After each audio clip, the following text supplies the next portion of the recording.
नमस्ते। मैं senior professor हृदय अवस्थी आप सभी का Awasthi Ayurveda anatomy yoga and spirituality channel पर हार्दिक स्वागत करता हूं।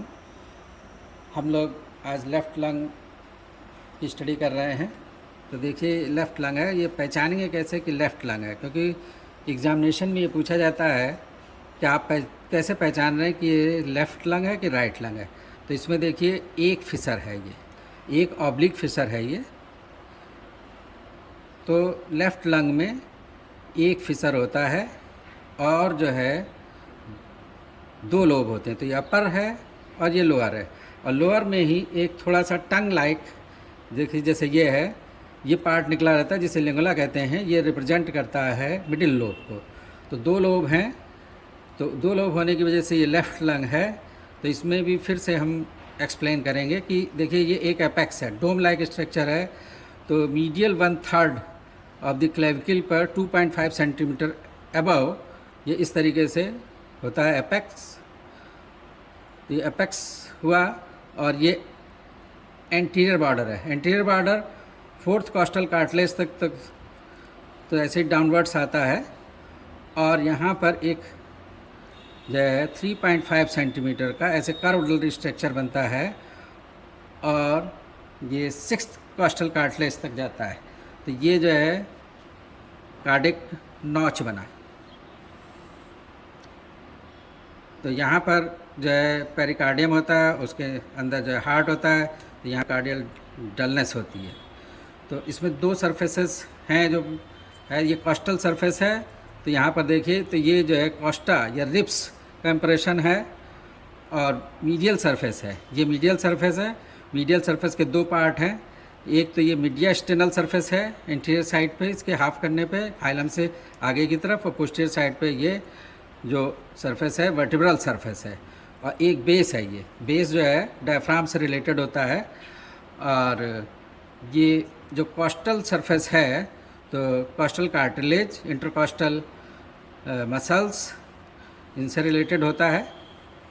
और यहाँ पर हम लोग देखेंगे कि यहाँ पे इम्प्रेशन किस किस का होता है।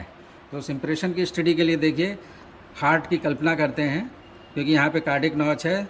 तो इस तरफ जो है लेफ़्ट वेंट्रिकल का तो बड़ा सा इम्प्रेशन होता है, थोड़ा सा राइट वेंट्रिकल का भी पार्ट होता है। तो ये जो है कार्डिक इम्प्रेशन यहाँ पर होगा। और इसमें जब यहाँ पे लेफ़्ट वेंट्रिकल है, तो लेफ़्ट वेंट्रिकल से एरोटा एराइज होता है। तो ये आर्च ऑफ एरोटा यहाँ से निकला, और ये ऐसे आर्च करता हुआ डाउनवर्ड्स, तो जो हाइलम के पीछे से डाउनवर्ड्स नीचे आता है। और इसी में यहाँ पे इससे थोड़ा इंटीरियर जो है इसोफेगस का भी इम्प्रेशन होता है, हाइलम से नीचे की तरफ इधर। और ये ऊपर की तरफ जो है इसोफेगस है, और इसी इसोफेगस से थोड़ा सा इंटीरियरली थोरेसिक डक्ट है, और ट्रैकिया का इम्प्रेशन है। और ये जो आर्च ऑफ एरोटा है, आर्च ऑफ एरोटा से ही लेफ़्ट सबक्लेवियन आर्टरी और लेफ़्ट कॉमन कैरोटिड आर्टरी, ये दो जो है इम्प्रेशंस हैं। और साथ में जैसे कि राइट लंग में भी हमने बताया, तो हाइलम से एंटीरियर साइड पे फ्रेनिक नर्व, और इधर से इस तरह से क्रॉस करती हुई वैगस नर्व पोस्टीरियर साइड से होती हुई जाती है। तो वैगस नर्व का भी इम्प्रेशन होता है।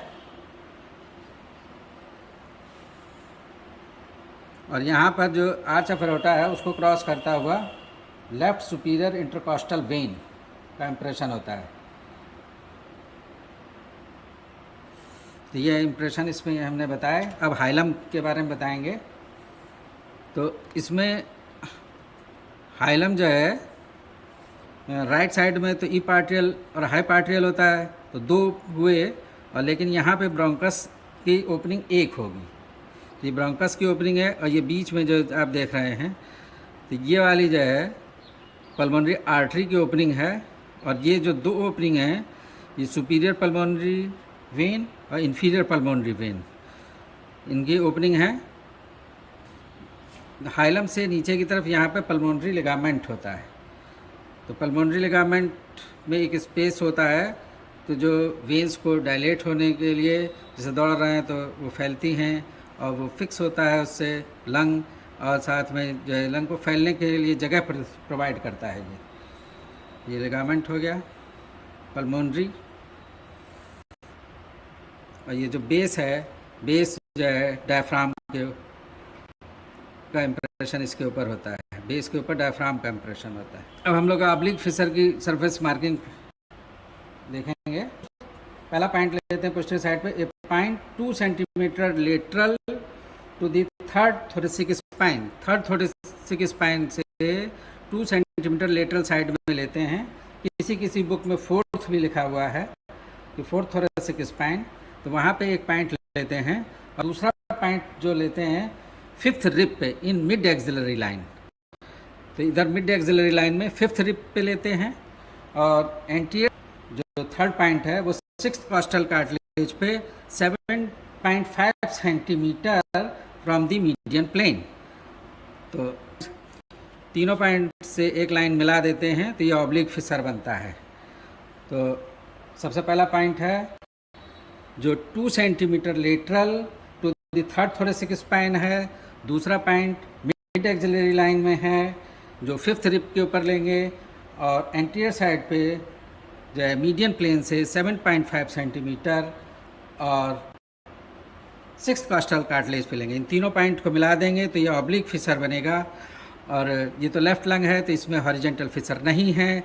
और राइट लंग में अगर ले रहे होते तो फोर्थ कॉस्टल कार्टिलेज से एक हॉरिजेंटल लाइन ड्रा करते हैं तो वो जो है हॉरिजेंटल फिशर की होती है। और जो मिड एक्सिलरी लाइन पे ऑब्लिक फिशर से आके मिलती है तो वो राइट लंग में होता है। ये राइट लंग नहीं है इसलिए इसमें हॉरिजेंटल फिशर नहीं है। तो ये फिशर्स की सरफेस मार्किंग हमने बताई। तो इस तरीके से हमने संक्षेप में आपको लेफ़्ट लंग के बारे में बताया। Thank you all.